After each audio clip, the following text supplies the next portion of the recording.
All right. Hello, everybody. Welcome to our podcast. What was the name that we decided on? Comms Chatter. Comms Chatter. This is the Comms Chatter podcast.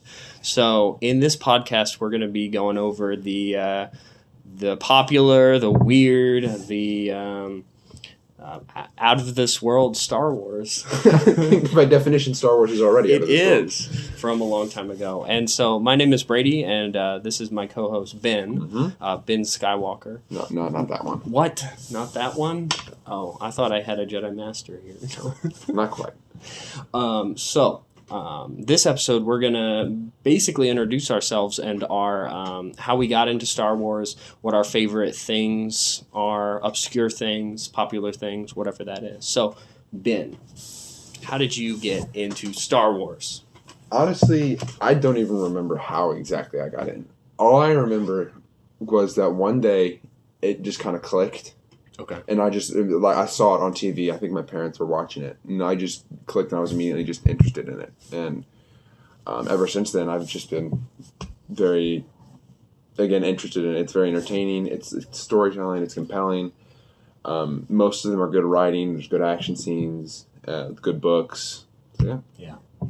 So how I got into Star Wars was my grandma was staying with us, and her and my grandpa had given us, it was the VHS, the blue VHSs of the original trilogy. And so, of course, we started with A New Hope, and I was maybe about 5 or 6. And so I remember sitting down with my grandma and my mom, and I was playing with my Buzz Lightyear toys, because that's where the sci-fi started, with Buzz Lightyear.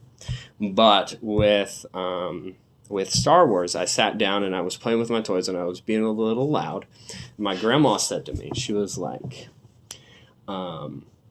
if you want to watch the movie, watch the movie. If you want to play with your toys, go into the other room and play with your toys. And I was like, I quickly shut up and then put the toys down. And then I was watching, and I saw the opening crawl, and I was like, I don't know how to read. So, like, that's long. What was that? Like, I was like, it was like the movie credits at the beginning. Was that the movie? And then it started, it went, and then from what I remember of it, I really liked Han Solo, because he was cool, and he ran, and he had a ship.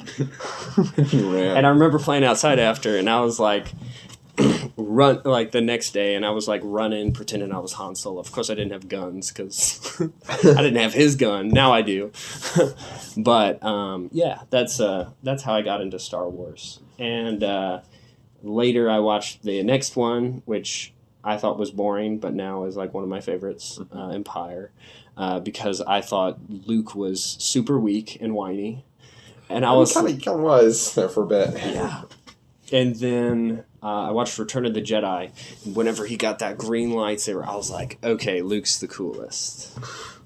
And then later, I learned about Episode 1, and I was like, Darth Vader as a kid. I do remember how I got into the prequels. Oh, how did you get into the prequels? Because until I was about 11 years old, okay, my parents did not tell me that there were prequels. And I just thought that was it. There was just those 3 movies, and that was the entire thing. I'm like, okay, that's pretty cool. I kind of wish there was more, though. But I had seen Clone Wars. And so I'm like, I don't know how this ties into anything. So I guess it's just a spinoff. And so I went over to a friend's house. We went over to, like, pick up dinner or something, because they made dinner for us. And so I'm looking through their movie bin, and I see this thing called Star Wars Episode 3. I'm like, Mom, what's this? And she's like, oh, that's the prequels. And so I'm like, can we borrow it? And she's like, yeah, sure, go ahead. And so we brought it home, and I watched it, and that was amazing. So was Episode 3 your first prequel? Yes, and that is, I will stand by it, as my favorite Star Wars movie ever. Well, yeah, I mean, that answers one of the questions. For me, it's probably that one, because whenever I saw Episode 1, it was my uncle's, and I believe he was the one that let us borrow it. He had the prequels, or 1 and 2, because 3 hadn't come out yet. Mm-hmm. And I think he had the special editions too. So the ones that, have you seen the original versions of the movie? Yeah. Okay. So like the VHS ones, yeah. And so I watched all of those. I was like, oh my gosh, this is pretty cool. We got some Jedi that are like actually good at it, because like for me, Luke wasn't good until the third one. But then I was 6, first time seeing a PG-13 movie. My mom had to see it first, and then I went to see it, and I saw it twice in the theater. First, I was like, "You can see it twice? What?" That was me with Rogue One. I watched Rogue One like 6 times in the theater, just because that ending. Oh, the ending just for the battle. ending, like because it was like phenomenal. Yeah. I liked. Yeah, that was a good. I've seen every Star Wars movie at least twice in the theaters. I've only seen from Force Awakens on. Okay. Because I was too young. Well, okay, so I with the exception of, I saw Episode 1 in 3D, because George Lucas was going to release every Star Wars movie of the live action ones with in 3D. But they canceled after that because he sold it to Disney. Yeah. Big mistake. And so that was probably whenever I experienced prequel hate for the first time, especially Jar Jar, because I thought he was hilarious. And I still do today. No, I think the best description I've ever heard of Jar Jar is, you know how it should have ended? The YouTube channel? Yes. It shows Jar Jar getting run over, and then Qui-Gon says, it's as if 1,000 voices just cried out in victory. And so, yeah, someone was making fun of Jar Jar, and I was like, well, don't mess with my boy. Don't mess with my boy Jar Jar, okay? And so then I saw that. I saw the Dave Filoni Clone Wars movie, the theatrically released one. Of course, I was a kid, and I was like, oh my gosh, this is great. Being an adult now, I'm like, yeah. There's some good parts. The novelization is a lot better. And then I saw, it was after COVID, I saw they played Empire Strikes Back for the 40-year anniversary. I remember that. That was great. I was like, whoa, I've seen a Star Destroyer, like a original trilogy Star Destroyer on the big screen. And it was huge, just like people said about the originals. But yeah, so that's that. So we kind of talked about it earlier, but what is better, the original trilogy or the prequels? What's your personal favorite? Personally, I prefer the original. Just, I don't know what it is. It's just something. I don't know if it's because I found out about it later. Okay. Or some other weird extra variable. But for some reason, I've always just been more interested in the prequels. I don't know if it has anything to do with the Clone Wars being in there, or I feel like it's more fleshed out. So you like the prequels better than the originals? Yes. Or, okay. I think that the originals were, I feel like they were, George Lucas had a bit more help with them because they were like the first ones. And they didn't it's not in George Lucas we trust yet. And so the prequels are probably some of my favorite, but I can see that the originals they're more well-tuned. Yeah. Now there are, of course, problems with both of them. Oh, yeah. Now, I say originals and prequels. What do you think of the sequels? They did John Boyega so dirty. Yeah. I felt, because there's a video, I don't know if you've seen it or not, there's a video of him reacting to the Force Awakens trailer. Yes. And when it shows him with a lightsaber, he's freaking out. Yeah. I feel so bad for him. Yeah. Because they had so much potential, and just threw him on the bus. I feel like they did. I can see what they were trying to do. If I squint my eyes, They look real hard. but what they were trying to do, I don't think was really good. Especially the fact that George Lucas, when he sold the company, he basically he started working on the sequels, even though he said he wouldn't, and we'll of course get into that later about George Lucas's views and things he says and quotes and stuff. But he had written out a rough draft for it. And they said, "Thank you, George," and then they didn't use them. Yeah.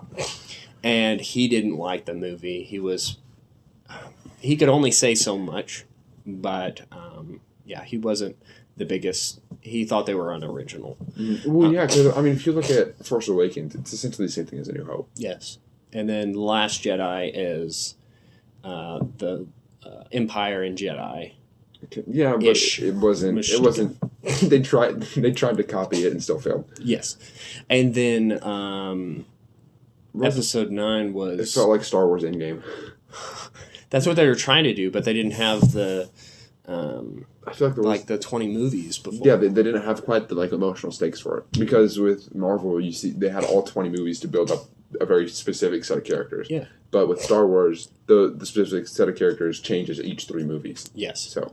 And then that was kind of a ripoff of some of the comic books. There was a storyline where the Emperor returns multiple times. Well, I was fine with the Emperor returning if they would have fleshed out how. Yes, but they didn't. They literally, but he somehow returned. They just in Fortnite. No, I watched that event live. I was in that event, and I'm thinking, this makes no sense. How did this work out? And so, I mean, it was just weird.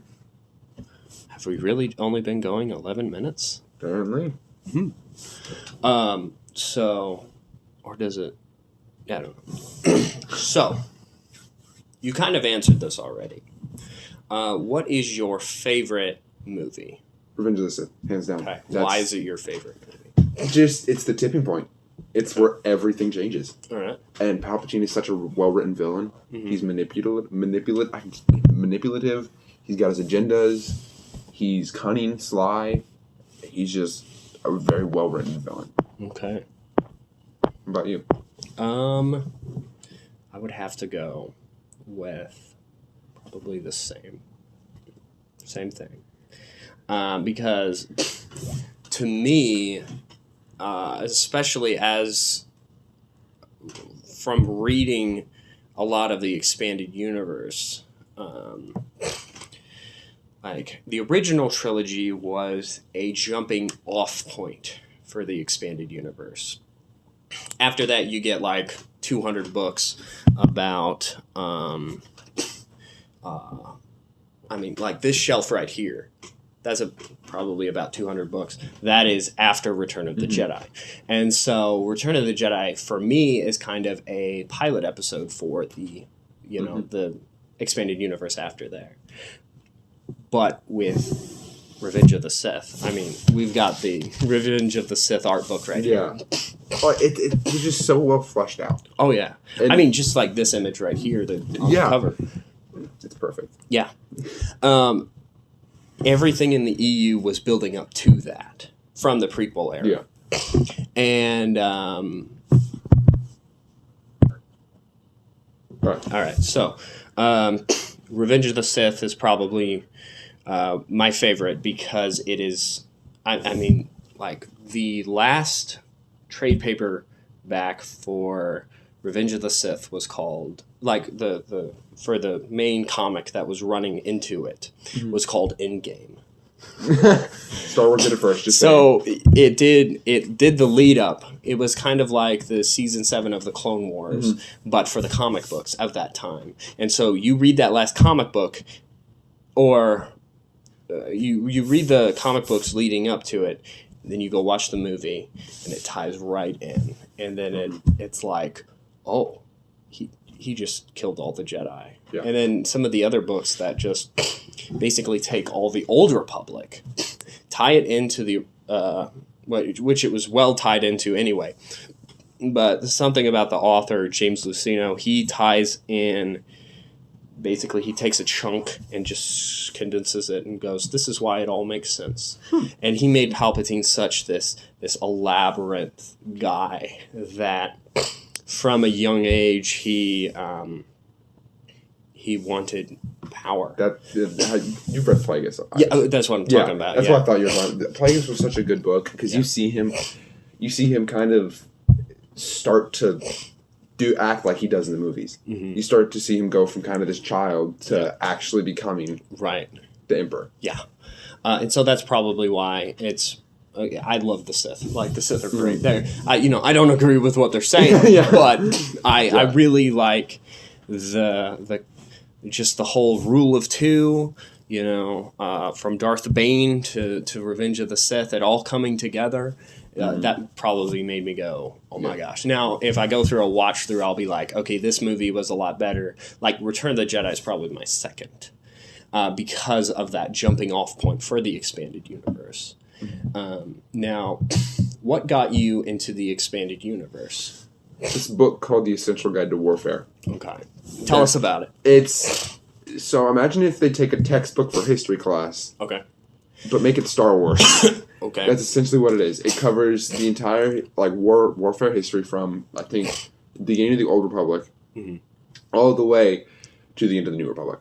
Yeah.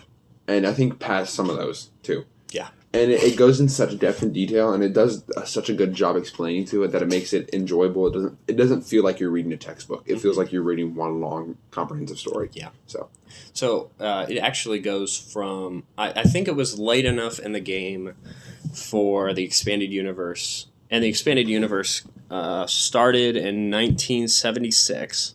So a year before the movie came out. The original Star Wars came out, because the novelization came out first. So that's kind of the first piece of that. And so then it ran until April of 2014, when Disney decided to discontinue it, to cancel it, to consider it not canon. And that book came out I think it came out around the time that Disney acquired it in 2012. So they had they had almost everything. Almost everything. Maybe they missed 2 or 3 books. Yeah. And I've got another book called The Essential Reader's Companion that is just like that. It's missing 2 books because it came out and then the EU got canceled. And it's like, if only you had gotten it. Like, if they had a farewell closing up of the expanded universe where they released, let's say, 20 books to close off all the storylines, that would be... very nice, but they didn't. They just went, here, read this new Rebels book. That wasn't very good. Yeah, and I read it.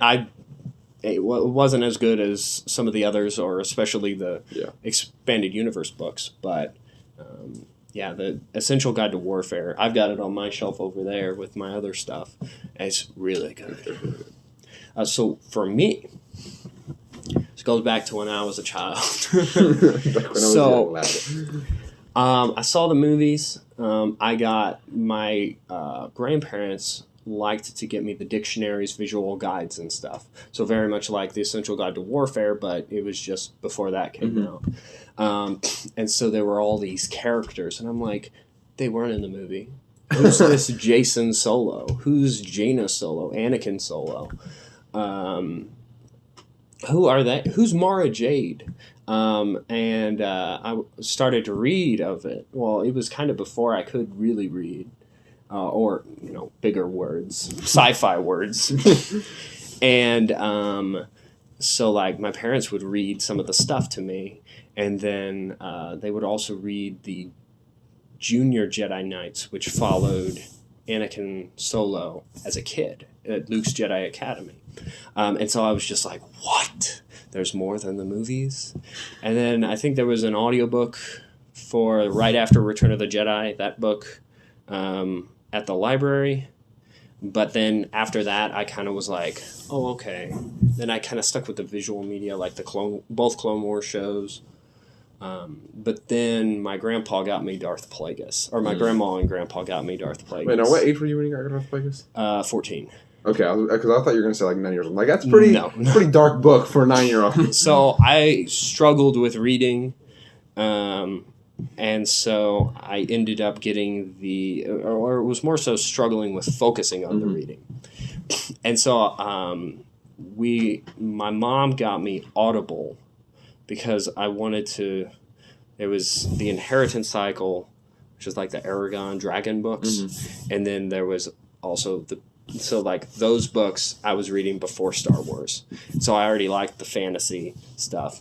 So then I read Darth Plagueis, and then like you were saying earlier, that got me to go, oh my gosh, what is this? Mm-hmm. And so every month I'd get a credit, and I would spend that on a Star Wars audiobook. And then now there's like, I think I almost have all of them, or at least of the unabridged ones. But that's how I got into the expanded universe. Star Wars was kind of like, there's just the Clone Wars show, and I was like, I was getting more into Marvel, I guess. I'm more excited about it. But then I got into the EU, and then I was like, oh my gosh, I'm back. So what is your favorite book or comic book? Jeez. Oh, crap. Okay. I like the new Thrawn books are decent, are good. I enjoy those a lot. That, again, I'm not the biggest reader. Okay. So those are probably the only Star Wars books I have read other than... I read Dawn of the Jedi. Okay. And I tried reading one of the High Republic books. Okay. The High Republic books are not good. Okay. I won't. Or at least the one I read wasn't good. Was it the Light of the Jedi? Light of the Jedi, yeah. Lost Stars. Lost Stars is really good. I really enjoyed Lost Stars. I enjoyed that one too. So yeah, I'd probably have to say Lost Stars. Gotcha. All right. So my favorite... I probably should have thought about this one longer after I typed it out. Probably... So I've got... I would probably say Darth Plagueis. And that's not saying that all the other books are not good, but my personal favorite is probably Darth Plagueis because it sent me off in that journey. Now there are quite a few, like I enjoy the original Thrawn trilogy books, and then there's a few other ones that I'm just like, whoa, about. Like I've read the Kenobi book. And then another one that I really like is Vector Prime, and that's the first of the New Jedi Order books. And then maybe my favorite comic would be, have you read the Tales of the Jedi? Or if you've heard of the Tales of the Jedi, not the Dave Filoni show. I was about to say, what's the show? No, I have not. Okay, so basically the Tales of the Jedi story, it follows Jedi, of course. But it's kind of and like it struggles with this because it's not like an ongoing series, it's a series of mini-series. And it follows a few Jedi. And it's basically... It follows a Jedi called Ulic Qel-Droma and Nomi Sunrider. And they have their separate origin stories, and then they team up, and then they run into this Jedi who kind of falls away called Ulic Qel-Droma. No, wait. That's the other... Sorry. Exar Kun. And so he's obsessed with, like, learning about the Sith, because he was forbidden that, kind of like Anakin. And so he dives into the dark side, becomes a Sith. And so it's about the adventures like of that, them being at conflict there. And then there's a series that comes like right after that, and that's it ties into the game Knights of the Old Republic. It's kind of a prequel to that, but it's also a sequel to Tales of the Jedi. And so it kind of ties between those stories. And the Tales of the Jedi with Knights of the Old Republic together, I think, tells a really great story. Then there's some honorable mentions like Legacy, which is about Luke Skywalker's like great-grandchildren. And then Dark Empire, which is about Palpatine returning from the dead, which some people might disagree with, but that's kind of a like one that I'm like, yes, I enjoy that one. And then there's a few other ones, but okay. So my next question: what is your favorite era of Star Wars? Like, are we talking like okay, so we can do like time period within the universe. I'll have to say Clone Wars. The Clone Wars? I just feel like there's so much there. Okay. And there's so much going on. There's politics, there's warfare, there's proxy wars, there's different fronts, and I think because it just seems very fleshed out. Again, all of Star Wars is really fleshed out. Mm-hmm. But I feel like it's more fleshed out than others. And that's what I really like about it. Because there's just so much to go off of. Okay.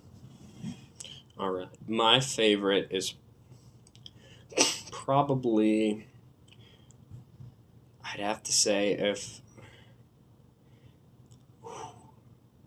hard. I'm just looking at my shelves and going, oh my goodness. I think the one that sucked me in the most was the Old Republic.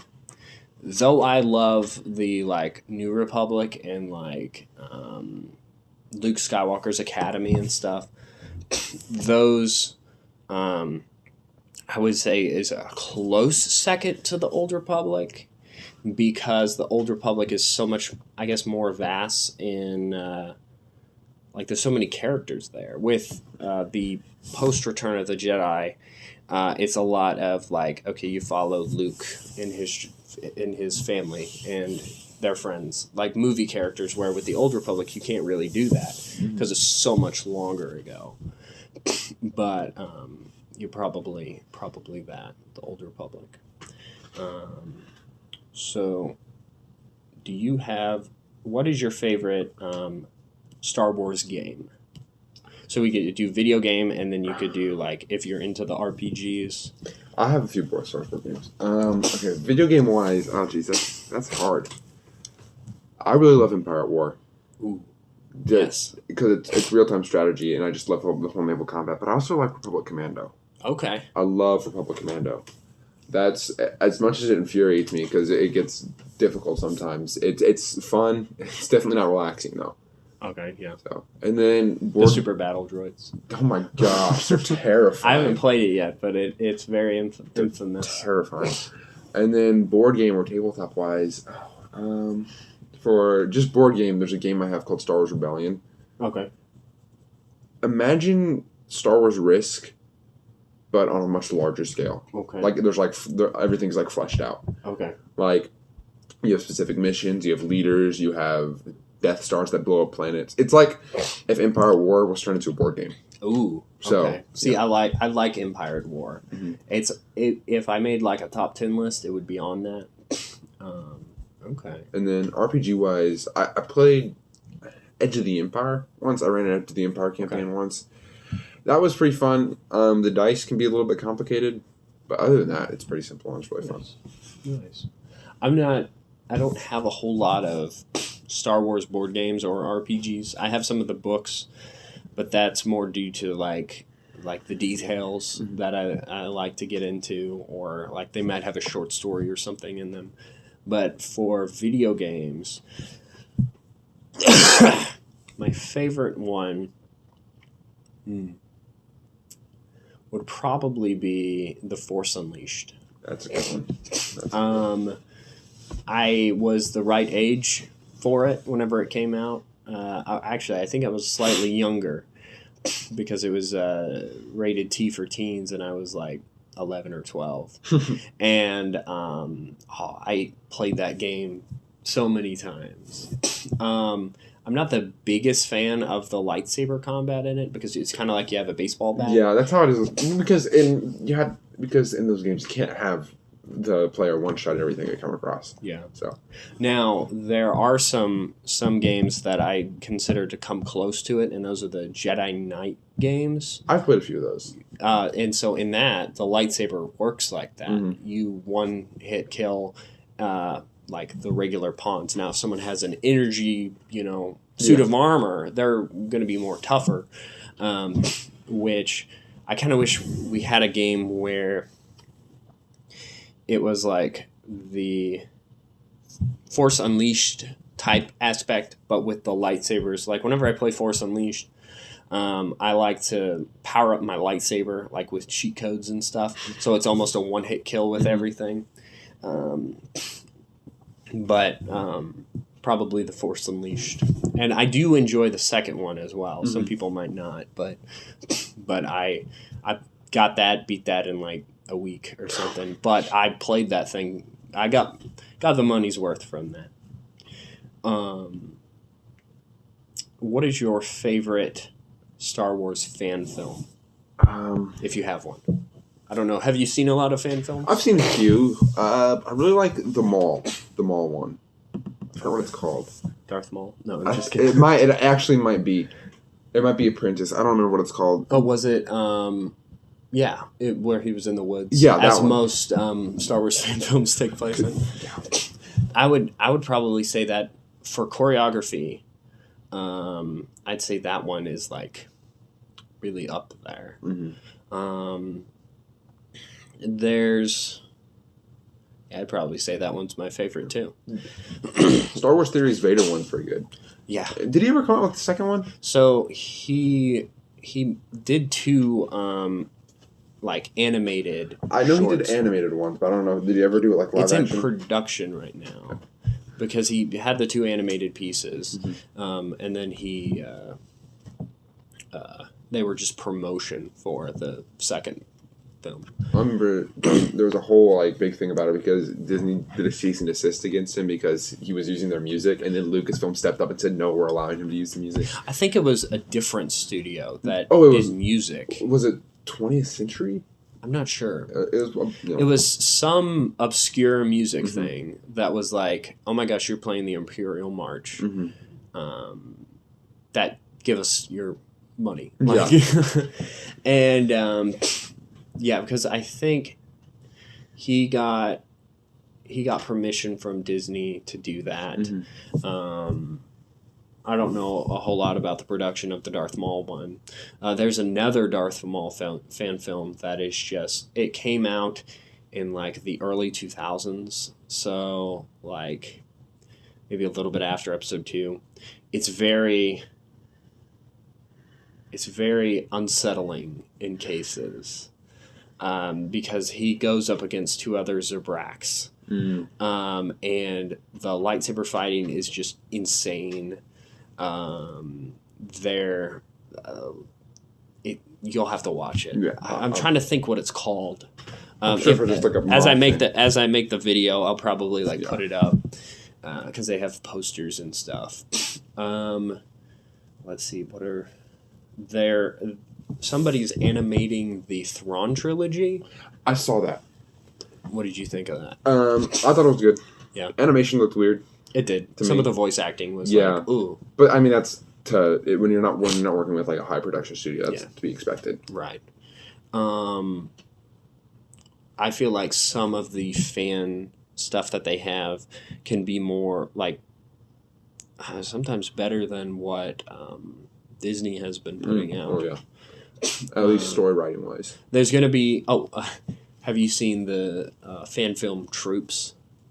It's like Cops, the TV show, but with stormtroopers. I might have seen some clips from it, but I don't think. Okay, so that's if you like, it's a comedy. No, I figured. And the creator of that, I was just listening to an interview with him about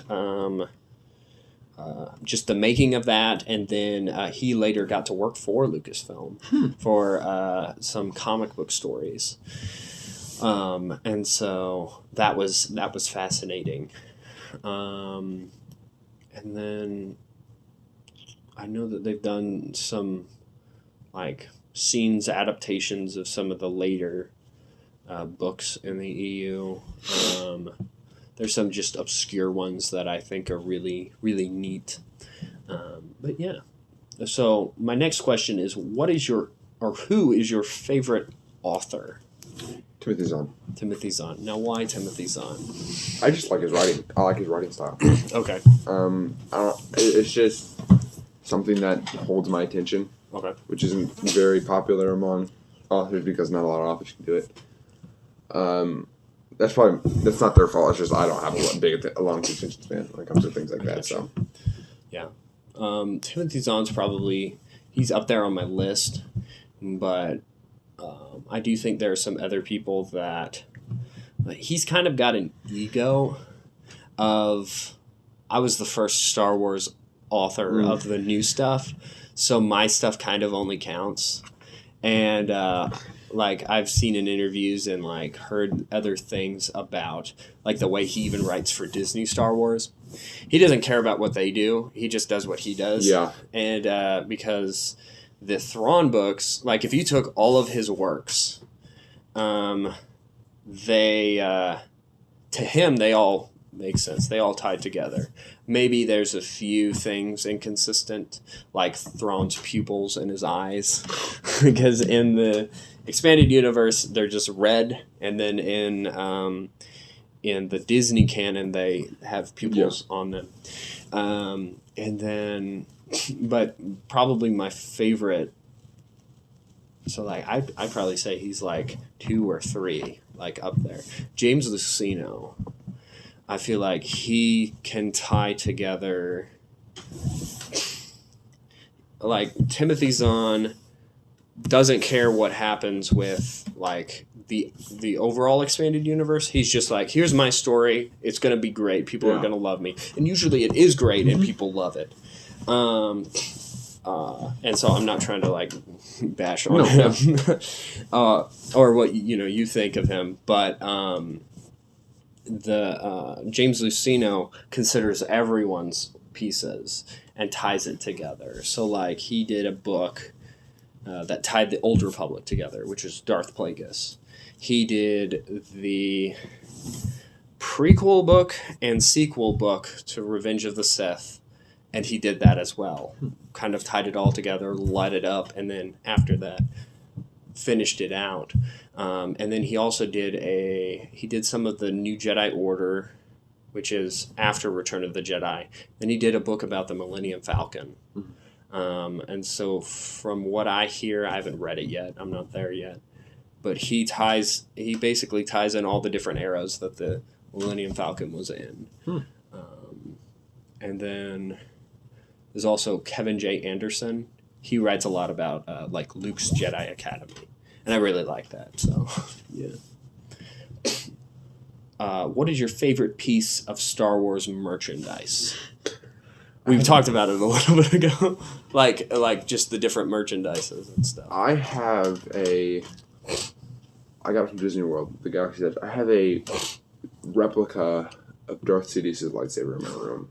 Ooh. It is so cool. I love that thing so much. I might have to bring that one day. It's in it's got a case and everything, and it's so cool. Now, do they come with blades, or do you have to buy them separately? Yeah, you have to buy them separately. Oh, Which really sucks, but... Do you have a blade? Yeah, I have a blade. Okay. I don't know if the blade still works. I use it to whack people. Oh, man.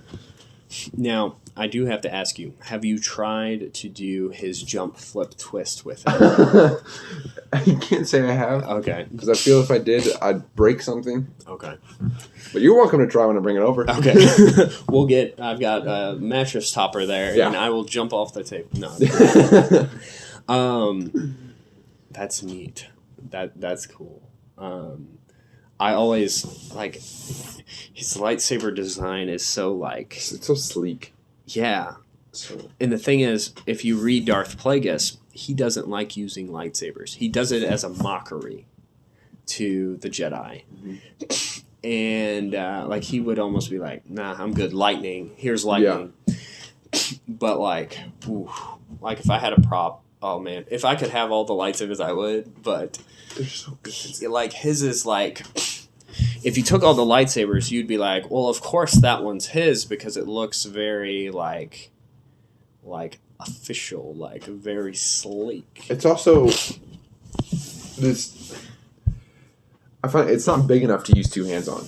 It's not. It's not. So, well, at least for me, because I have huge hands. Yeah. But, I don't know, but it doesn't look like you could grab it with two hands comfortably. Mm-hmm. So... Interesting. Because he rarely does that. Because you see him do it. I think you see him do it once in the movies. You take like when he does that thrust thing. He uses the palm of his like right hand to thrust it forward. Right. But in that case, it's not even fully on there. It's like using it to push forward. Right. And then I wonder if they based it off of his appearance in the Clone Wars when he appears with two of them. Probably. Which whenever I saw that scene as a kid, I was like, "Whoa, that's weird." I mean, I guess he does have two lightsabers, but. Which he just has them hidden in his office.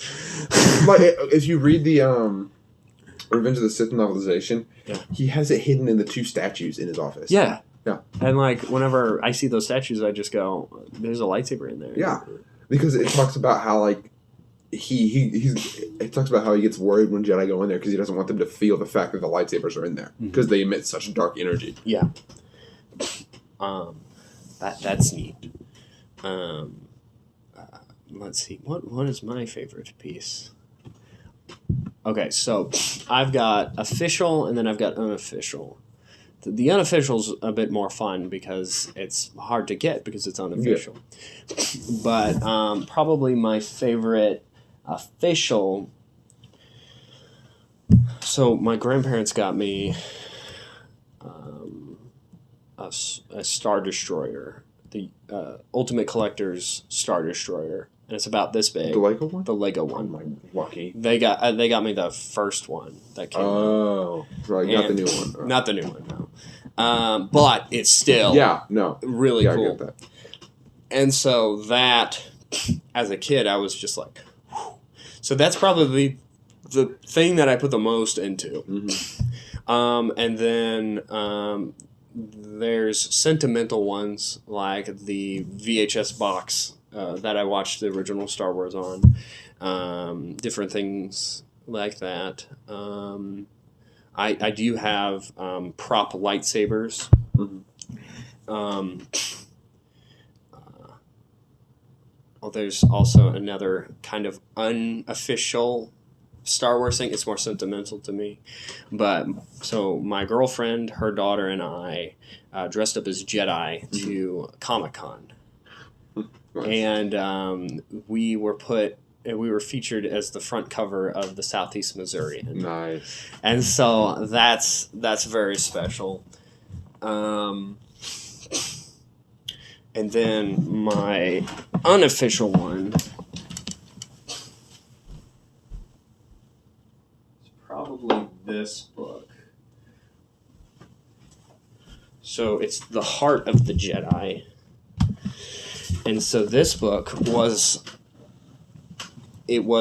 canceled by Lucasfilm this was after the Thrawn trilogy, the original Thrawn trilogy. And they commissioned a bunch of people to make Star Wars books.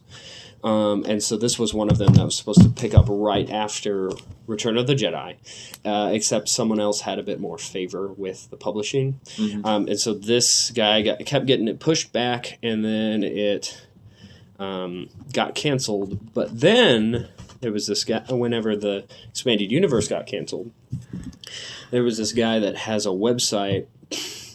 He has, I think it's called StarWarsTimeline.net, and he would talk to different authors with canceled works. Basically, he'd go on Wikipedia, see the list of canceled projects, and he would contact them and be like, hey, Mr. Flint, who wrote this book, do you have a copy of this? And so he was like, well, yes, I do. Lucasfilm didn't pay me for it, so I willingly give it to you. And so he collected a lot of these on his website. Well, I'm not a big supporter of pirating stuff, but that's what this is. It's an unofficial printing. It says Bantam on it, Bantam Publishing, but it's not. It's a fan print. And so there were 2 printings of this, like mass printings. There was one in like 2015, and that's where they had hardcover ones. But then there was one last year, and that's when this was on Amazon. And for Star Wars Day, the #1 physical copy Star Wars book for Star Wars Day, I think I looked at it that way. I could be wrong. Mm-hmm. But was this an unofficial Expanded Universe novel? Well, Disney can't even get their own. High Republic. What they did? They had a Star Wars book sale, of course, because it's Star Wars Day, and they did digital copies, and so of course it threw that off. Mm-hmm. But as I was looking, because they counted digital, physical, and Audible purchases, I think all as one on Amazon. Where with this, it just has this how it is. You pay the $6, and that's how much it costs to print it, or whatever it was. And so it was like, it was on the top lists for sci-fi. And it's like, come on, Disney, make more. We'll buy them. Yeah. If we're buying the unofficial stuff, that means we'll buy the official stuff. Yeah. And so that's probably my favorite unofficial. And then our next question is, how do you feel about Star Wars currently? Andor was good. I enjoyed Okay. Andor. I haven't seen that, so... It's probably one of the best pieces of Star Wars media to come out of Disney. Okay. I'd argue that. Bad Batch 2 is coming out. Okay. Season 2 is coming out. I'm excited for that. Isn't that in 3 days? Really? 3 days? I think so. Oh, dang. So, yeah, probably I'm excited for that. I'll watch that. Hopefully it's good. Book of Boba Fett wasn't. Okay. Book of Boba Fett was mid. Okay. So I think I'm pretty okay with it. It could be better, but then again, it could be much worse. So Okay. All right. It's the Disney Star Wars that made me like the expanded universe a lot more. Because I read the Disney canon books and comics as they were coming out, or a good chunk of them. Maybe not the comics, but like the books. Audible helped me with that. But I just kind of felt that it was too, like, it just wasn't intriguing to me.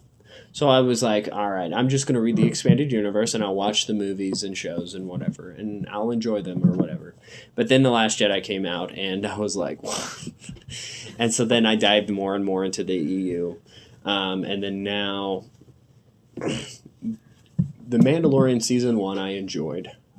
I thought it was a good, different characters, interesting plot, good villain. Because that's kind of a thing with the Star Wars movies and shows, is the villains are very whiny, especially in the Obi-Wan show, and Kylo Ren. Kylo Ren's an emo with a glow stick. Let's just get over that. I mean, I feel like Reva from Obi-Wan Kenobi is just original trilogy Kylo Ren. Yeah. Like, I haven't seen the actors in anything else. That's not me going for the actors. No, I think when I see a character I don't like, I never blame the actor. It's not the actor's fault. The actor is just doing their job. They're just trying to get paid. Yeah. I blame the writers because it's the writer's fault. And I feel like if the writers told them to do it like that, hey, good for them. They did good. But I don't think I don't think that it was good for that. Like, especially as a main villain, I feel like they should have just been like the whiny sidekick. But it's like, okay. Anyway, I saw season 2 of The Mandalorian. I thought it was... I liked some of the cameos, but every episode was oh, you remember them? Oh, you remember them? Remember this? Remember this guy? Remember that this? Guy? It felt like... It didn't feel like it felt more... Yeah, it just felt like a cameo fest. Yes. And so that kind of made me have a bad taste in my mouth. I didn't watch Boba Fett. It was... I'll probably watch a fan edit where they make it like a movie. Because that's what I did for the Obi-Wan show. And so they just cut out a lot of the stuff, which I saw I saw 5 of the 6 episodes of the Obi-Wan show on Disney Plus, but then I watched the fan edit, and really good. Would recommend. The choreography is a little awkward. I don't know what it is with the Disney choreography. Like, I can see what they're trying to do. Yeah. but they just don't succeed while doing it. They use certain camera angles to hide the bad choreography, and it's like when you do that, that means do something better. Yeah, it just means do something different. Yeah, and I think their thinking was people complained that Revenge of the Sith fight was too choreographed. It was like, but it was supposed to be because they were trained Jedi. Yeah, like Anakin was almost a master, and Obi-Wan was a master. Like they're true to probably the most skilled duelists in the thing. Yeah. And I watched a video essay on why it's not too choreographed. Yeah. Because it's supposed to be like that. Right. The only complaint I have with that fight is the whole spinny thing they do in the middle. Mm-hmm. With the lightsaber. The charge up. It looks really, really cool, but what's the point of that? Yeah. And so that's kind of how I feel about the new Star Wars. The books and comics I'm kind of out of.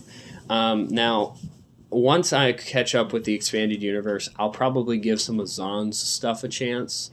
And then I heard Charles Soule, he does like the Darth Vader stuff. Mm-hmm. I heard that's pretty good. So I might give that a chance. If not, they have continuation in fan fiction. So I could always read that. Now, what would you change about the current state of Star Wars? I feel, again, the choreography. Okay. I feel like choreography is a major point, and I think that's kind of, because a lot of the complaints I see are about specific, choreographed scenes. Like, we mentioned this earlier, I don't remember if it was in the podcast or before we started, but the scene with the Praetorian Guards in The Last Jedi. Yes. That could have been done, that had so much potential in it to be, a really cool scene. Right.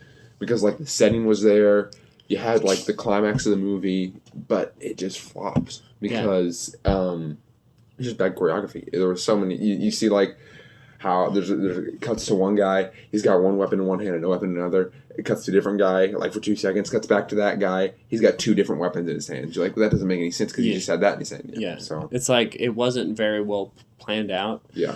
Like the prequel fights. Now, of course, there's some problems in some of the prequel fights, but of course, it's probably not the best to compare the best, some of the worst to the best, but just by itself, it seemed a bit clunky, I would say. It also introduced a mechanic that I strongly dislike, and that is the rapid activating and deactivating of lightsabers. Because Kylo Ren gets thrown one, and he turns it on, turns it off real quick, and it kills a guy. Yeah. And my thought is, if you're fighting now, why don't you just turn it on, turn it off real quick? Yeah. It's like, well, that movie kind of added some... For cool. Yes. Oh, it's cool that he did style. that. It's like, why don't you just turn it on and then, pull it out or something? Yeah. It just adds a bit more problems, kind of like the hyperspace ramming. Why don't you do that in everything? Yeah. I mean, yeah. But, yeah. So the lightsaber combat. I would have to say probably choreography. Okay. Now for me, what I would change is there's a lot of toxicity among the fandom. Yeah. And that's what I would change. Yeah, I mean, it's mainly just about the movies. You see them talking about the games and stuff. There's there may be 1 or 2 people that are mad about it. Right. But as a whole, they're not overly critical about it. I mean, of course they're going to have their complaints. Everyone has their complaints, but they're not shove it in your face complaints. Right. I think that, going back to the question before, how do I feel about the Star Wars currently? I feel like it's very toxic, and that mostly comes from Disney. They gaslight. They pull, race, gender, all this stuff. You don't like Rey because she's a woman. It's no, I love Mara Jade. I love all these other characters. I don't like Rey because it's badly written. Yes. I don't hate the actor. In fact, my gosh, I'd love to see her play Jaina Solo. I think Daisy Ridley is a wonderful actor. It's just the part she played as Rey was just badly written. Right, yeah. So it's not her fault. We're not hating on Right. the actor. We're hating on the character because it's badly written. Yeah. If it was well written, then it's fine. Yeah. I mean, there are plenty of well written female characters. You look at Black Widow. Black Widow was well written for a long time, except for the Black Widow movie. Black Widow movie was. Is he actually like that? Well, I did like it. The problem with it was CGI. CGI was iffy there. Yeah, I got you. But I think that Lucasfilm is missing out on a lot of things. What they almost need to do is kind of do what Marvel is doing, or DC is doing, or something like that. You have your different properties for different people. You could have your Star Wars canon for the mainstream people. If you want to do your Dave Filoni serials, whatever, like here, at this episode, we're doing this. This episode, we're doing this. That's great. But what about the fans that have been reading the books for 10 years, 15 years, 20 years, whenever A New Hope came out? That story is not complete yet. So continue it, and then the people that don't like your movies can read your books, and then they'll be happy. They might complain a little bit, like, oh, why aren't you adapting these? Which I feel like they're getting close to it. They're getting close to saying, okay, we can have multiple Star Wars timelines. Yeah, you see stuff like that, but they've been real quiet recently about just everything. So my main thing, and I wouldn't say this if this property didn't exist, and that's Star Wars Visions. I watched that and I loved it. I really loved it. I loved it a lot. If that's what they need to do, take the expanded universe and have other fans make it, and expand it and do that. Then, because like Star Wars Visions is its own canon now. They've got a book. They've got comics, which got a second season coming. Yeah, the second season. Honestly, some of the Visions stories could fit into the expanded universe. Yeah. And so doing more of those things, people don't like the Mandalorian storyline, the Ahsoka storyline, because she's becoming, having more screen time than like Luke Skywalker or Anakin. If people don't like that, okay, why don't you read about, Cade Skywalker, Luke's great-grandson? Yeah. But, yeah, that's kind of what I would change, is provide more variety for fans. But, yeah. And then my last question is, what is your favorite fandom outside of Star Wars? We're talking about some other fandoms, but... Recently... I've been, are we just talking about in general? Just anything. Anything you've just been interested recently? Yeah. I've really been into God of War recently. Okay. I'm playing through Ragnarok. I just played through the God of War 2018 for the first time because I realized it was free on PlayStation. Nice. And so I just love it. I think the story writing's all there. Action's all there. It's compelling. It's a great narrative. Everything about it's just great. Nice. I have the first game. I haven't played it yet. You need to play it. Yeah, you need to play that one, and then you need to get God of War Ragnarok. Okay. Because is it just those two games? Okay, so the way it's weird. So they have 5 games. There's 7 different games. Okay.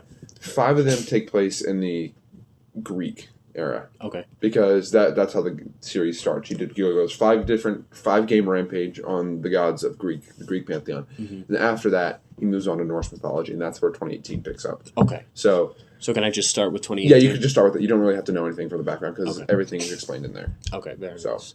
And then after that go to God of War Ragnarok because I'm playing through that one right now. I'm almost finished with it. It is a phenomenal game. Nice. I've heard things. I've got some friends that are very much into video games.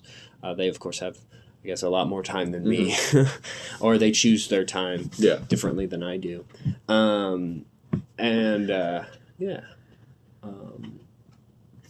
Some of the stuff that I'm into, I really like the Middle Earth, or the Tolkien Legendarium, which is The Hobbit, Lord of the Rings, the appendices, the Silmarillion, those things.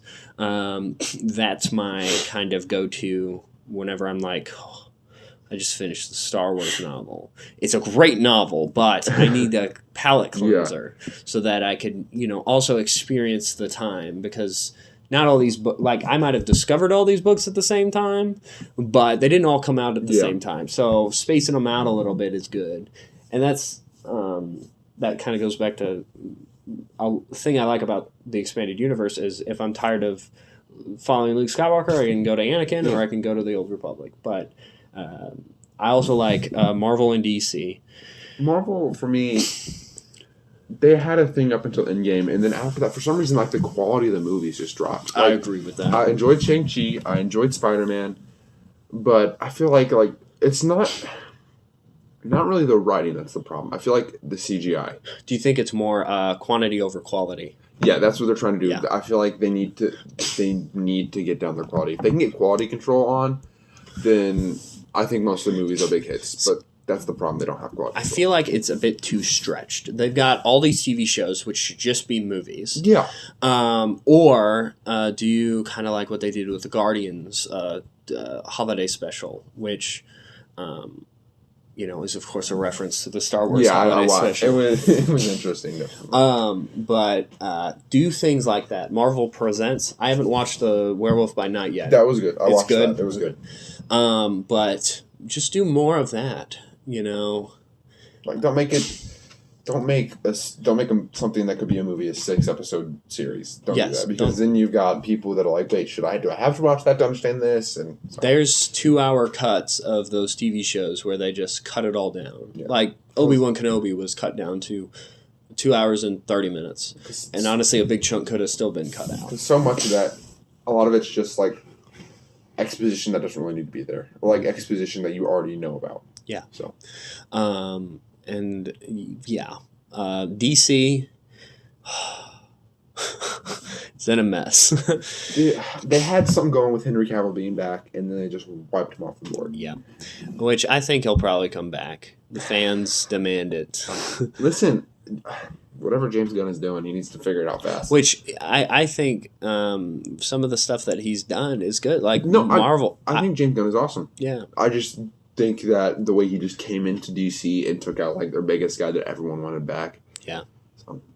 But I'm kind of hesitant about that. But of course my DC, like my love for DC is not just the movies. Mm-hmm. Because if it was, then I probably wouldn't have it. I like the animated series, the shows. The animated series are good. The movies.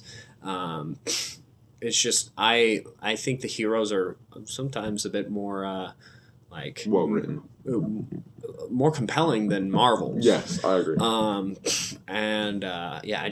like that as well. Going back to the holiday special, we were talking about where is it at? What, the Star Wars holiday special? Yes, I have it on VHS. It's on Netflix. I mean, not on Netflix. It's on Disney Plus. Is it on Disney? Yeah, they had like a bunch of Legend stuff on Disney Plus. They added the droids. They added the droids show. Yes, I knew about that. They added like the Ewok movies or whatever, and then they added the 2002 Clone Wars. Yes, they did that. I haven't seen the holiday special. I know they had the Story of the Faithful Wookiee, which was the animated portion of the holiday special. Maybe they just added that part. Whenever I watched it, it was just that part, which I've got the storybook right there. Because they released that, and so anything Expanded Universe, I'll buy up. Well, I'm probably just thinking of that animated section. Gotcha. Which they should have just done the whole thing. Like, yeah, I mean, I get it. It's bad, but... yeah, hey. You've got your stuff on there, too. But, yes, I have that on VHS, of course. It's not official because Disney and George Lucas did not want to acknowledge it. I mean, who would? It's possibly the worst piece of film. I would. No, I've seen it 3 times. I tried watching it once online on YouTube. On YouTube, yeah. I could not get like the first 20 minutes of it. It was so bad. And it is. It's the full circle. Are you even a Star Wars fan? No, I'm just kidding. No, I watched the Story of the Faithful Wookiee. That was okay. Yeah. But I tried watching the live action portions of that. Why does Luke have a bowl cut? Why not? No, I'm just kidding. I think that might have been right after his car accident. That's why he had so much makeup on too, to cover up his scars. I'm not sure about that. I could be wrong. Now, of course, it is canonical to the expanded universe. Great. And possibly Disney Star Wars as well. If you consider the Lego I was about to say Lego Holiday Special. That's the thing. I forgot about that. Because Lumpy and Mala were in that. And that's Chewbacca's wife and child. Yeah. Huh. But they appear in the expanded universe quite a bit. Names their child Lumpy. Well, it's not actually Lumpy. That's kind of a Chewy type reference. You know, that makes sense. It's Chewbacca. Is his name Lumpbaka? Let me look it up.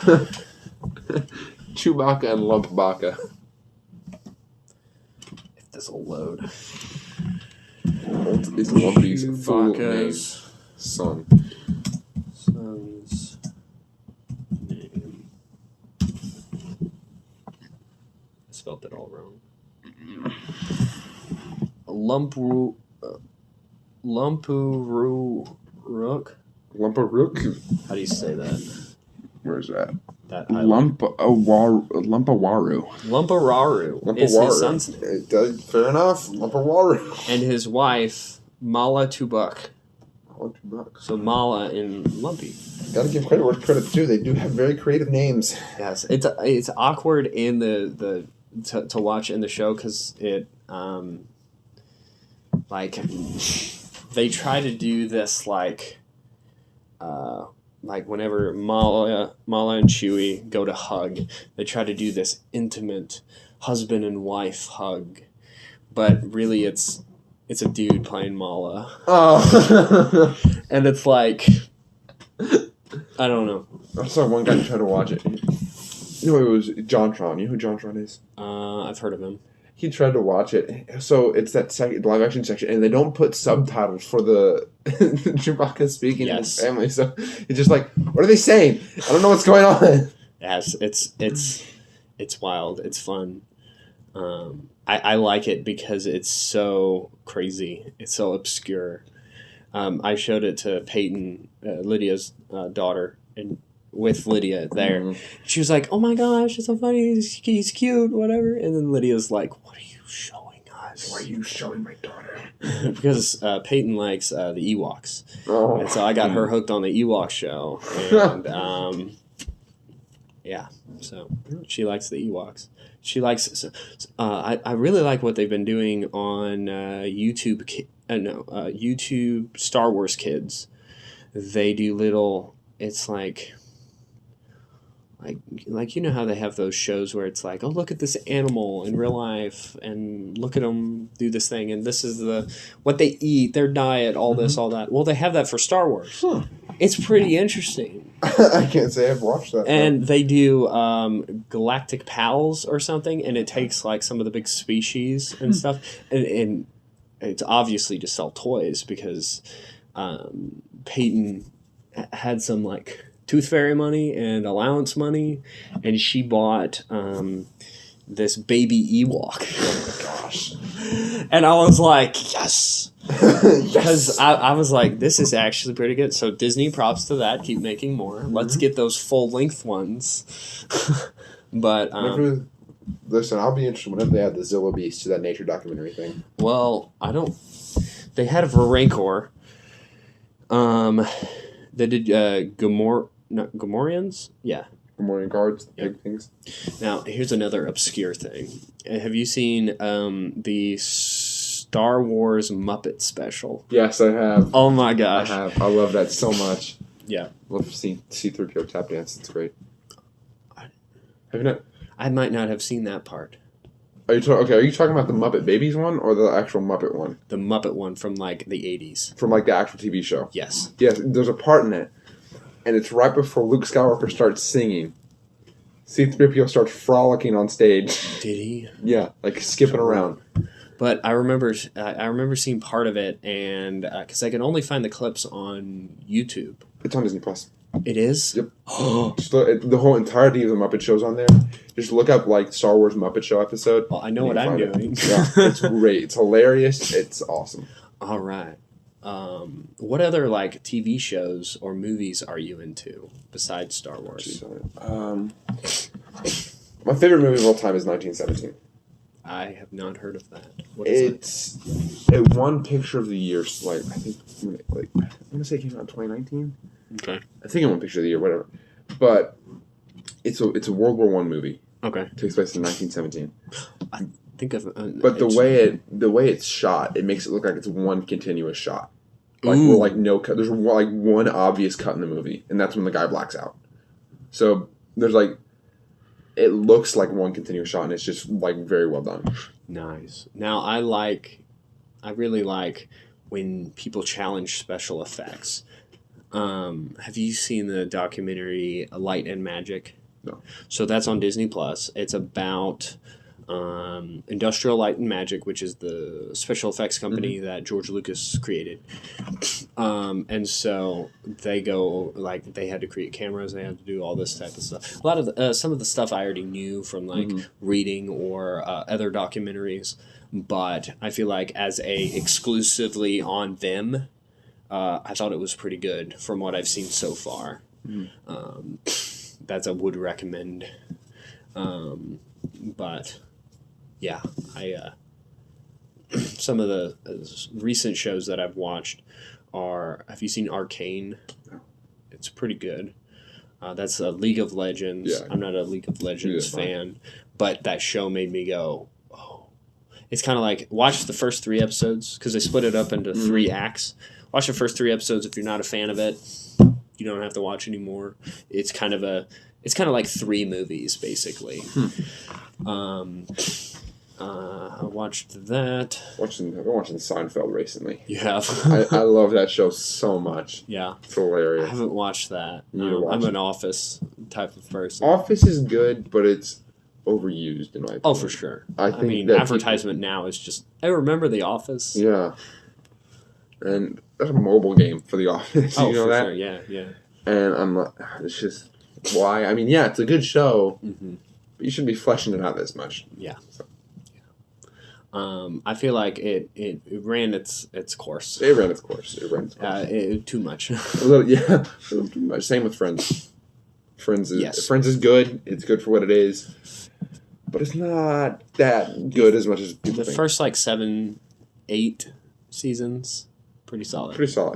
And then there were some storylines that were good, but then a lot that weren't as good. That's the good glory of Seinfeld. There are no storylines. It's literally a show about nothing. Yeah. So you don't have to worry about bad storylines. I'm also a Doctor Who fan. I've never seen Doctor Who. Doctor Who's pretty good. It feeds off my sci-fi stuff. And then there's all kinds of other movies. Obviously, Star Wars is the most trumping one right now. And has been for a while. But, yeah. So do you have any other questions? I do not. You do not. We've talked for, an hour and 12 minutes. But thank you guys for listening. Thanks for coming in. Yeah. So we're going to try to do this as a weekly thing, but it might not be. It might be monthly, might turn bi-weekly. We don't know. It could. Never know. Yes. And so we're going to try to get into some Star Wars material and a bunch of other things. Thank you so much for listening. Yeah.